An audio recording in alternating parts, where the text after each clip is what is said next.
Hello, আসসালামু আলাইকুম প্রিয় বন্ধুরা। আমার ইউটিউব চ্যানেল রোমানা কিচেন। আমার চ্যানেলটি যদি আপনাদের ভালো লাগে তাহলে সাবস্ক্রাইব করে দিবেন। আপনাদের জন্য নতুন একটা নাস্তা নিয়ে এসেছি। আমি 2 টুকরো মাছ নিয়েছি, বড় বড় মাছ। কাটা ছাড়া মাছগুলা বেশি ব্যবহার করবেন, যেগুলাতে কাটা নেই, যেসব মাছে। আমি নিয়েছি পাঙ্গাস মাছ, নিয়েছি নদীর পাঙ্গাস মাছ। মাছকে প্রথমে সামান্য একটু তেলে আমি ভেজে নিব।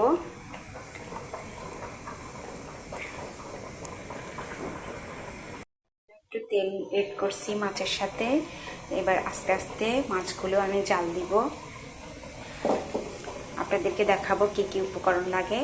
মাছগুলো হয়ে গেলে আমি কাটা সরিয়ে, কালো অংশ সরিয়ে দেখেন এইরকম করে ভাজবেন, একটু অল্প আছে যেন না পড়ে যায়। এখন আমি কাটা সরিয়ে, এখন কালো অংশ সরিয়ে আমি এগুলাতে সুন্দর করে ম্যারিনেট করে নিব। কী কী লাগে আপনাদেরকে দেখাবো সব উপকরণ।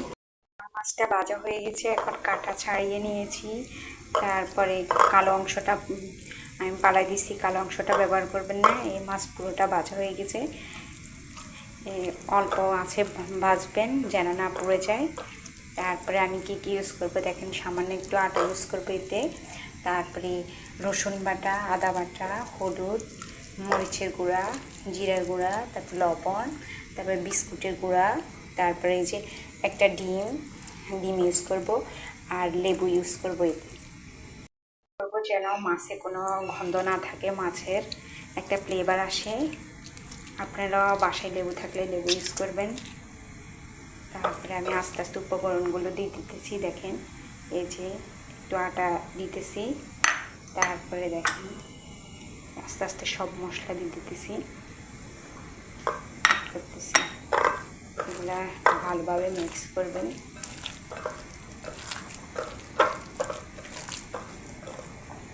আমি সব উপকরণ মিক্স করে কিভাবে আটাগুলা মাছ আর আটাগুলা মিক্স করব। রেসিপিটা বানানো হয়ে গেছে, দেখেন কি সুন্দর দেখেন। তারপরে আপনারা কি করবেন, এই ডিমের ভিতরে চুবিয়ে নেবেন একটা একটা করে, এই ডিমের ভিতরে। তারপরে এটা হচ্ছে বিস্কুটের গুঁড়া, এই ডিমে চুবিয়ে তারপরে এই দেখেন বিস্কুটের গুঁড়ার ভিতরে আমি সবগুলা চুবিয়ে নিতেছি। বিস্কুটের গুঁড়া গায়ে লাগিয়ে নেবেন, ডিমে গায়ে লাগানোর পরে বিস্কুটের গুঁড়ায় লাগিয়ে নেবেন। গরম করতে দিয়েছি, তেল গরম হয়ে গেছে। এখন একটা একটা করে দিতে দিয়েছি। দেখেন তেলের ভিতরে ডুবো তেলে দিবেন। আমি কিছু পরিমাণ তেল দিয়েছি, দেখেন দেখতে যেমন সুন্দর, খেতেও অনেক মজাদার। এখনই বানিয়ে দিলেন, বাসায় মাছ থাকলে। জাদু রেসিপিটা হয়ে গেছে, দেখেন আপনাদেরকে আমি নামিয়ে দেখাই। দেখেন একটু আগুন কম রাখবেন।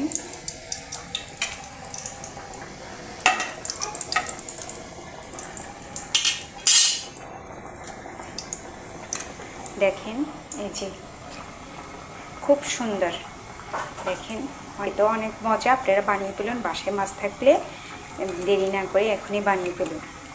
দেখেন